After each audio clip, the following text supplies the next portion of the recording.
Hello दोस्तों, कैसे हैं आप लोग। उम्मीद है आप लोग बेहतर होंगे। तो जैसा कि मैंने पिछले एपिसोड में आप लोग से वादा किया था कि आप लोग के लिए जो है 10वीं कक्षा का एक नया एपिसोड और इकोनॉमिक्स का दूसरा जो पार्ट था वो लाने जा रहा हूं, और आज वो घड़ी है जो मैं दूसरा पार्ट आप लोग के लिए ले आया हूं। तो ध्यान दीजिएगा, इसमें बहुत बेहतरीन तरीके से जो है दूसरे पार्ट को एक्सप्लेन करने जा रहा हूं, और केवल वीडियो देख के पूरा आपको कॉन्सेप्ट याद आ जाएगा। आपको वो लिखने और पढ़ने की जरूरत नहीं है, एक बार में पूरा का पूरा रटवा दूंगा, इसकी गारंटी है। तो ध्यान, लेकिन हाँ याद रहे रहे कि रट्टू तोता नहीं बनना है, दिमाग में समझना है, क्योंकि इकोनॉमिक्स एक ऐसी विषय होती है जिसे अगर व्यक्ति जो है अगर अच्छी तरह अध्ययन कर ले तो कहते हैं जीवन में वो कभी गरीब नहीं हो सकता। समझ सकते हैं ना। तो इसलिए जो है इस विषय पर अच्छी तरह गहराई से फोकस करना है, ताकि भविष्य में जो है कैसे क्रय विक्रय करना है, क्या क्या कैसे करना है ना, उन सब चीजों को जो है आप जान सकें। तो देखिए, ये 10वीं कक्षा का चैप्टर 1 है, जिसमें चैप्टर का नाम है आपका अर्थव्यवस्था एवं इसके विकास का इतिहास, जिसमें पिछले कक्षा में आपको इससे संबंधित काफी जानकारी उपलब्ध कराई गई थी, और जहां तक कराई गई थी उसके आगे से आज शुरू करते हैं। तो यहां ध्यान दीजिएगा, सबसे पहले इसमें जानेंगे योजना आयोग के बारे में। योजना आयोग क्या है, इसका गठन कब किया गया, और उसके बाद जो है पंचवर्षीय योजना क्या है, राष्ट्रीय विकास परिषद, इन तमाम चीजों के बारे में हमें जानना है। तो ध्यान देंगे, सबसे पहले जो है और अर्थव्यवस्था, जिसमें पिछले क्लास में आपको बताया गया था कि अर्थव्यवस्था आर्थिक क्रियाओं का एक ऐसा संगठन है जिसके अंतर्गत लोग कार्य करके अपनी आजीविका चलाते हैं। समझ में नहीं आया होगा, पक्का है ना। तो देखिए, यानी कि कोई भी व्यक्ति किसी भी प्रकार से जो है मेहनत करके अपना जीविकोपार्जन चला रहा है तो वो उसके लिए वो अर्थव्यवस्था होता है। और वैसी क्रियाएं जिससे हम लाभ अर्जित करते हैं, मतलब कोई भी काम करके हम रुपए पैसे कमाते हैं तो वो हमारे लिए आर्थिक क्रिया कहलाता है। क्यों? क्योंकि वह काम करके हम पैसे कमाते हैं ना, तो पैसे जो है अर्थ क्षेत्र में आता है, अर्थतंत्र में आता है, इसलिए उसे आर्थिक क्रिया कहा जाता है। तो यहां पर सबसे पहले हम जानेंगे कि मुद्रा क्या है। तो कहते हैं कि किसी भी वस्तु को देश अथवा राज्य की सरकार द्वारा, वैसे स्वभावतः इसके विषय में कह सकते हैं कि राष्ट्र की सरकार द्वारा, तो किसी भी वस्तु को राष्ट्र की सरकार द्वारा जब मुद्रा घोषित कर दी जाती है और जिस वस्तु को सबकी सर्वमान्य स्वीकृति प्राप्त हो जाती है वह वस्तु मुद्रा कहलाती है। अभी ध्यान दीजिएगा, सब लोगों की जो है स्वीकृति प्राप्त होना काफी आवश्यक है। आप ध्यान देंगे कि 1 रुपए का जो सिक्का है हिंदुस्तान में जो चल रहा है, 1 रुपए का कॉइन छोटा वाला, तो बहुत सारे शहरों में जो है दुकानदार उसे ग्रहण नहीं कर रहे हैं। राष्ट्र के द्वारा तो उस सिक्के को जो है सिक्का घोषित कर दिया गया, लेकिन आप देखे होंगे कि दुकानों में जो है खास करके ग्रामीण तबके की दुकानों में वो सिक्का जो है लोग लेते ही नहीं है। तो केवल राष्ट्र की सरकार द्वारा नहीं, जिसे सर्वमान्य मतलब सबकी सहमति प्राप्त होनी चाहिए, तभी वह वस्तु मुद्रा कहलाती है। वो परिचालन में तो है, लेकिन बहुत बहुत कम लोग जो है उसे उपयोग में ला रहे हैं। सरकार के द्वारा भी आदेश दिया जा रहा है कि उसके साथ जो है भेदभाव नहीं करें, किंतु फिर भी जो है उस मुद्रा को ग्रहण करने से बहुत सारे लोग जो है स्वीकार नहीं कर रहे हैं ग्रहण करने के लिए। तो खैर बात की बात है। तो ध्यान देंगे, मुद्रा क्या है, जब किसी भी वस्तु को जो है राष्ट्र की सरकार द्वारा मुद्रा घोषित कर दी जाती है तथा जिसे सब लोगों की स्वीकृति प्राप्त हो जाती है वह वस्तु मुद्रा कहलाती है। अब देखेंगे कंप्यूटर क्या है। तो कंप्यूटर क्या है ना, कंप्यूटर ऐसे अगर इंग्लिश मीडियम के स्कूल में जो है जो पढ़ाया जाता है उसके अनुसार अगर बोला जाए तो बच्चे इंग्लिश मीडियम में पढ़ते हैं कि computer is an electronic machine which works on electricity. मतलब कंप्यूटर एक इलेक्ट्रॉनिक मशीन है जो बिजली के ऊपर है ना, बिजली के द्वारा कार्य करती है, और एक इसमें स्मरण शक्ति जो है मनुष्यों की अपेक्षा तेज होती है, और इसमें किसी भी मेमोरी को अर्थात किसी भी प्रकार के डॉक्यूमेंट्स को, किसी भी प्रकार के फाइल को, किसी भी प्रकार के संचार को, सूचना को हम लंबे समय तक सुरक्षित रख सकते हैं। आप जो है जो अध्ययन करते हैं, जैसे मनुष्य जो अध्ययन करता है तो उसे वो भूल सकता है, मनुष्य में भूलने की बीमारी पाई जाती है, बट कंप्यूटर में जो है भूलने की बीमारी नहीं पाई जाती है।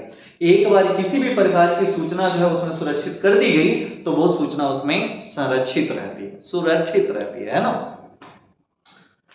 तो ये हो गया कंप्यूटर। कंप्यूटर क्या है, तो कंप्यूटर एक इलेक्ट्रॉनिक मशीन है जो कई प्रकार की सूचनाओं को आदान प्रदान करने का भी कार्य करता है और संग्रहण करने का भी कार्य करती है। कोर बैंकिंग प्रणाली क्या है? अब देखिए, कंप्यूटर देख लिए, मुद्रा क्या है ये तो पता चल गया, कंप्यूटर भी समझ में आ गया। अब कोर बैंकिंग प्रणाली क्या है?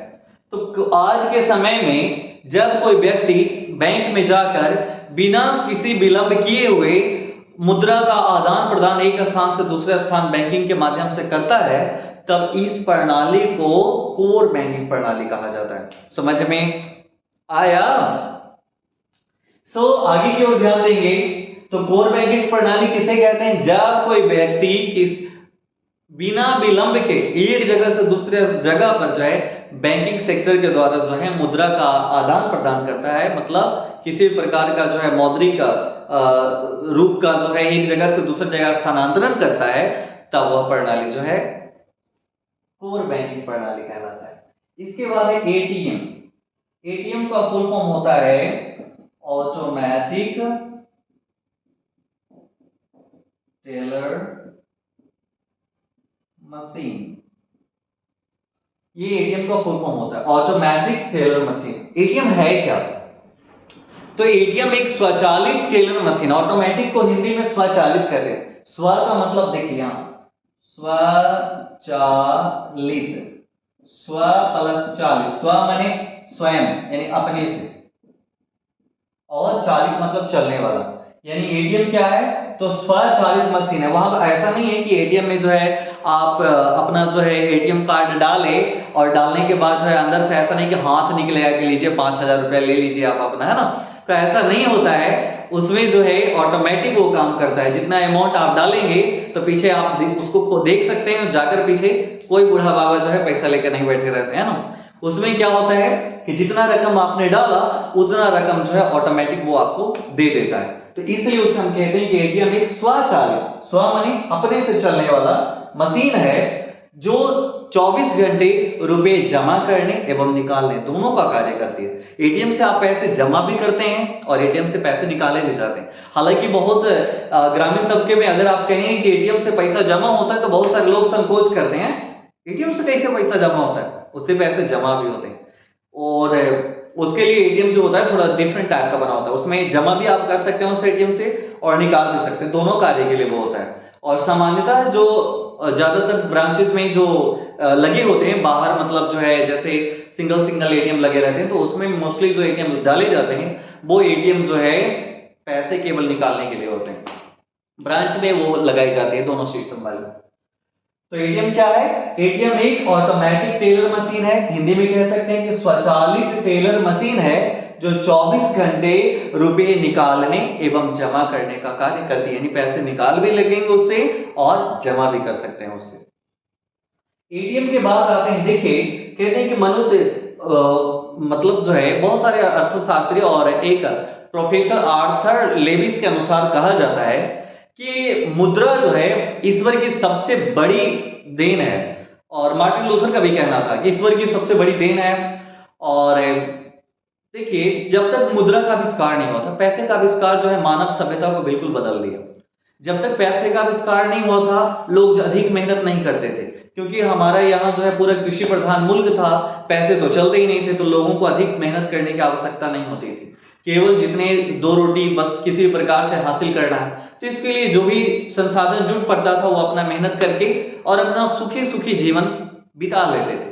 लेकिन जब से जो है पैसे का आविष्कार हुआ तो लोगों को इसकी चाहत बढ़ गई कि मुझे अब मुल्क में सबसे अमीर आदमी बनना है, मुझे दुनिया में सबसे अमीर आदमी बनना है। ऐसी विचारधाराएं लोगों में उत्पन्न होने लगी और जिसके कारण जो है अधिक मुद्रा अर्जित करने के लिए जो है वो बहुत अधिक से अधिक काम करने लगे और यही चाहतों में जो है विकास की गति काफी तेजी से आगे बढ़ी। आप देखेंगे कि आदि मानव के समय से जो विकास की क्रिया थी वो काफी धीमे धीमे की ओर आगे बढ़ रहे थे, लेकिन काफी धीमी रफ्तार से आगे बढ़ रहा था। लेकिन जब मानव ने मुद्रा का आविष्कार किया, हालांकि मुद्रा का आविष्कार सबसे पहले एक चाइना में पी सेंग नाम के व्यक्ति थे जिन्होंने सबसे पहले मिट्टी के द्वारा मिट्टी को काट के कटिंग करके और उससे जो है मुद्रा का स्वरूप बनाया था। वो चाइना के रहने वाले थे। आज तो वर्तमान में कई प्रकार की करेंसी जो है उपलब्ध हो गई हैं और भारत सरकार के द्वारा डिजिटल करेंसी भी जो है लागू कर दी गई है, जिसमें आपको पैसे हाथ में लेने की जरूरत ही नहीं। पैसे हाथ में होते हैं तो वो होता है फिजिकल करेंसी, और मोबाइल में केवल पैसे दिखेंगे तो वो हो गया डिजिटल करेंसी।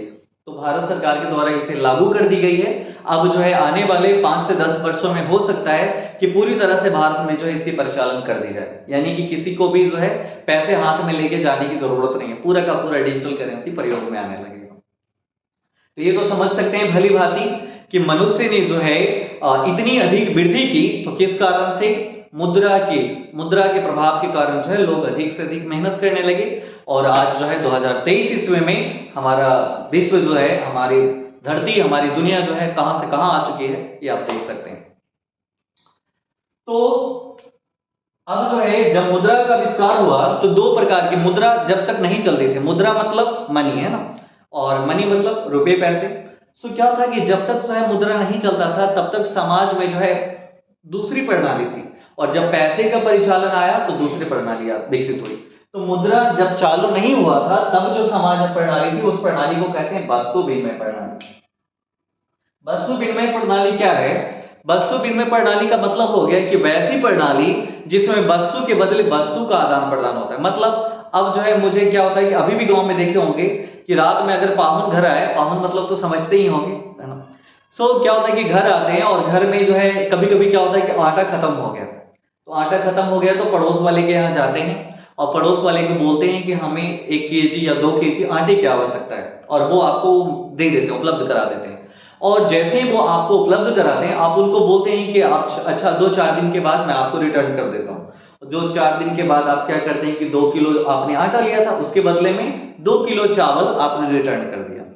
तो ये हो गया वस्तु के बदले वस्तु का आदान प्रदान। ऐसी प्रणाली को वस्तु विनिमय प्रणाली कहा जाता है। और मौद्रिक प्रणाली क्या होता है? अगर बच्चा जो है 3 रुपया लेके गया किराने दुकान में, जनरल स्टोर में, और 3 रुपये का उसने पार्ले जी खरीदा, तो बच्चे ने तो पैसा दिया लेकिन दुकानदार ने क्या दिया? बिस्किट दिया। तो यहाँ पैसे के बदले किसका आदान प्रदान हुआ? वस्तु का।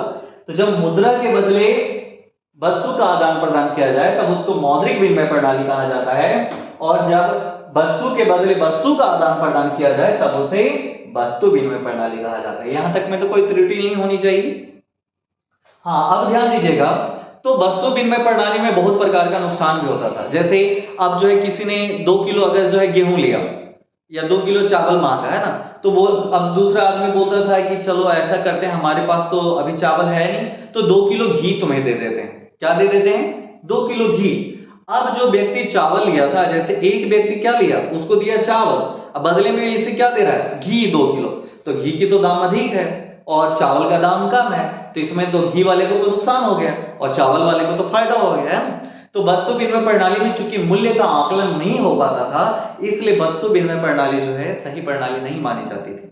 हालांकि अभी भी जो है यहाँ बहुत सारे ग्रामीण तबके के लोग जो है फतवा में आते हैं और यहाँ शकरकंद के मतलब जो है गेहूं लेके आते हैं छोटे छोटे मोटरियों में, और उसके बदले में जो है शकरकंद बदल कर लेके जाते हैं। तो वो किस प्रकार की प्रणाली का स्वरूप उसे माना जाएगा? वो हो जाएगा आपका वस्तु विनिमय प्रणाली। और मौद्रिक प्रणाली किसे कहते हैं? तो मौद्रिक प्रणाली जो है वैसी प्रणाली है जिसमें वस्तु के बदले मुद्रा का आदान प्रदान हो। जैसे अगर आप बाजार में जाके पैसे से कोई भी वस्तु खरीदते हैं, चाहे आप कुरकुरे खरीदें, चाहे आप लेज खरीदें, कुछ भी खरीदते हैं और उसके बदले में आप पैसे देते हैं और वो आपको वस्तु देता है, तो यहाँ पैसे के बदले यानी कि मुद्रा के बदले वस्तु का आदान प्रदान हो गया। तब इस प्रकार की प्रणाली को कौन सी प्रणाली कहेंगे? मौद्रिक विनिमय प्रणाली कहेंगे। अब देखिए राष्ट्रीय आय क्या है। सबसे पहले आय क्या है ना? राष्ट्रीय आय प्रति व्यक्ति आय, दोनों को जानने से पहले आपको जान लेना चाहिए कि आय क्या है। आय का मतलब होता है इनकम। इनकम कैसा इनकम होता है, क्या होता है, इसके बारे में जानिए। आय को इंग्लिश में कहते हैं इनकम। इनकम क्या है? तो जब कोई व्यक्ति किसी भी प्रकार का शारीरिक अथवा मानसिक कार्य करता है, मैं जो बोल रहा हूं उसको गहराई से समझिएगा। जब कोई व्यक्ति किसी भी प्रकार का शारीरिक और मानसिक कार्य करता है, शारीरिक का मतलब हो गया फिजिकल वर्क, जैसे एक मजदूर जो है ईंट ढोने का काम कर रहा है ना, तो वो सुबह से लेके बेचारा शाम तक जो है ईंट ढोएंगे, तब उनके बदले में 500 रुपए उन्हें मिलेगी। तो उन्होंने तो पूरा अपना काम शरीर से किया, तो उसको कहते हैं फिजिकल वर्क, अर्थात शारीरिक काम। और मानसिक काम हो गया जैसे एक प्रोफेसर सारा दिन जो है कॉलेज में वो लेक्चर देते हैं और महीने के बाद जैसे महीना पूरा होता है तो सरकार द्वारा सैलरी जो है उनके अकाउंट में, गुड मैसेज जो कहते हैं ना, गुड मैसेज है ना, गुड मैसेज वैसे मैसेज को कहा जाता है जिसको देखकर चेहरे पर स्माइल आ जाए। तो जो वर्कर होते हैं, जो काम करने वाले होते हैं, तो सैलरी वाला जब मैसेज जो है ना मोबाइल में आता है ना, तो वो गुड मैसेज होता है, उसे देखकर चेहरे में स्माइल आती है ना। तो वो जो है सारा का सारा दिन जो कॉलेज में जो प्रोफेसर थे उन्होंने क्या किया, ऐसा तो नहीं कि सिर पे उन्होंने मोटरी ढोया, कुछ भी नहीं किया उन्होंने, केवल मुख से जो है और अपने दिमाग का प्रयोग किया और मुख है ना बोले। तो ये मानसिक काम हो गया जिसमें उन्होंने दिमाग का प्रयोग किया। ठीक, तो जब कोई व्यक्ति किसी भी प्रकार का शारीरिक काम करता है अथवा मानसिक काम करता है, शारीरिक काम का मतलब हो गया शरीर से और मानसिक काम का मतलब हो गया दिमाग से, तो या तो वो शरीर से काम करता हो या दिमाग से काम करता हो, और बदले में उस काम के बदले में उसे जो लाभ अर्जित होती है वो उस व्यक्ति का आय कहलाता है। तो ये आय कई प्रकार से होते हैं, कभी कभी ये मुद्रा के भी रूप में मिलता है, कभी कभी वस्तु के रूप में मिलता है। जैसे ग्रामीण तबकों में जो काम करने वाले जो मजदूर होते हैं, तो उनको जो है सारा दिन काम करने के बदले 5 किलो गेहूं या किसी भी प्रकार का अनाज दे दिया जाता है, तो वो उन्हें वस्तु के रूप में प्राप्त हुआ, लेकिन मजदूरी तो उन्हें प्राप्त हुई ना, आय तो उनको मिला काम करने के बदले में।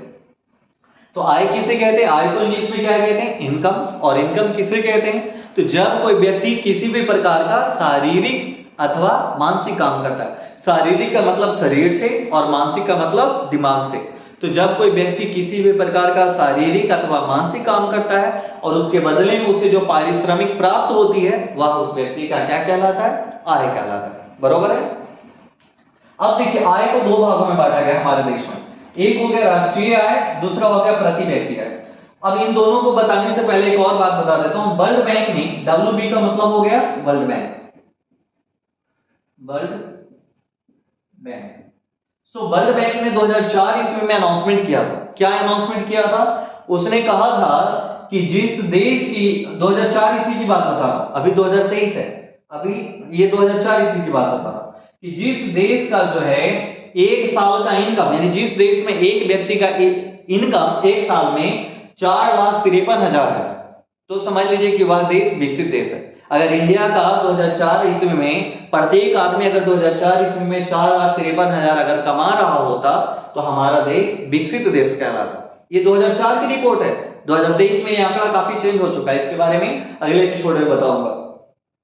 तो 2004 ईस्वी में जो है पूरे विश्व को वर्ल्ड बैंक ने कहा कि जिस देश का एक साल का यानी कि वहां का प्रति व्यक्ति इनकम, प्रति व्यक्ति आय 4,53,000 है, तो वह देश विकसित देशों की श्रेणी में आएगा।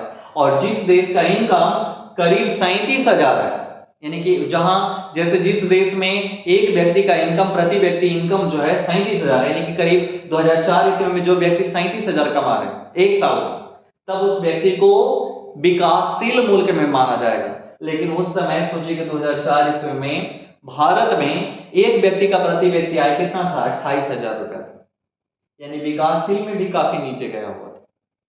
तो इसलिए हमारा मुल्क, अगर आपसे कोई पूछे कि भारत कैसे देशों की श्रेणी में आता है, तो भारत विकसित देश नहीं है। विकसित देश को इंग्लिश में डेवलप्ड नेशन कहते हैं, और विकासशील को जो है डेवलपिंग नेशन कहते हैं, और हमारा देश डेवलपिंग नेशन, डेवलप्ड नेशन नहीं है, है ना।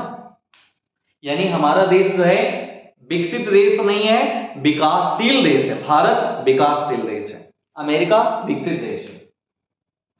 तो अब जो है, अब प्रति व्यक्ति आय क्या है और राष्ट्रीय आय क्या है, तो कहते हैं कि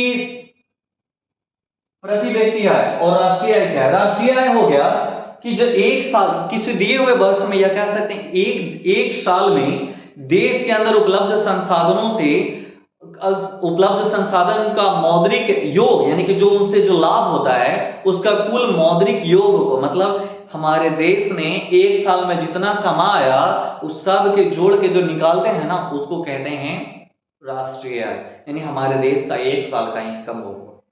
तो राष्ट्रीय आय किसे कहते हैं, तो किसी भी दिए हुए समय में, या कह सकते हैं कि एक वर्ष में देश के अंदर समस्त संसाधनों से जो कुल अर्जित आय होता है उसके योग को क्या कहते हैं, राष्ट्रीय आय कहते हैं। और प्रति व्यक्ति आय किसे कहते हैं, तो सिंपल सा इसको डिवाइड कर देते हैं। देखिए, तो इधर हो गया प्रति व्यक्ति आय, प्रति व्यक्ति आय, है ना, और नीचे हो गया, ओ सॉरी ऊपर कर देते हैं, राष्ट्रीय आय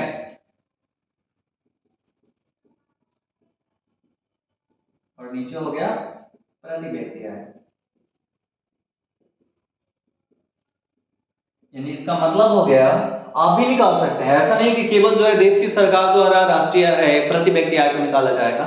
जिस समय देश में जो है बजट पेश होता है तो उस समय आप चाहेंगे तो आप भी निकाल सकते हैं। इसको कैसे निकाला जाता है? तो राष्ट्रीय आय को इंग्लिश में नेशनल इनकम कहते हैं, इसको शॉर्टकट में एनआई से भी सूचित किया जाता है। लेसन 2 में इसके बारे में पढ़ना है। और प्रति व्यक्ति आय को पीसीआई से सूचित किया जाता है, यानी कि पर कैपिटा इनकम। बजट सत्र के दौरान इन सब शब्दों का जो इस्तेमाल किया जाता है, अगर जानकारी रहेगी तो समझ में आएगा। तो राष्ट्रीय आय क्या होता है? तो ये तो बता दिए कि एक साल में जो हमारे देश के द्वारा जो कुल पैसे कमाए गए उसके मौद्रिक योग को क्या कहते हैं? राष्ट्रीय आय। और प्रति व्यक्ति आय का मतलब हो गया कि देश के कुल राष्ट्रीय आय में, देश में जो पूरा जनसंख्या है उससे भाग देने पर, यहां पर प्रति व्यक्ति, सॉरी यहां पर लिख देंगे जनसंख्या,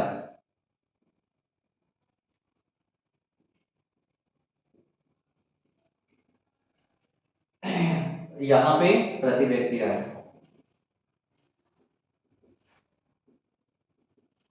हाँ, तो प्रति व्यक्ति निकालने के लिए क्या करेंगे कि देश के कुल आय में देश की कुल जनसंख्या से भाग देने पर जो भागफल प्राप्त होगा, क्या प्राप्त होगा?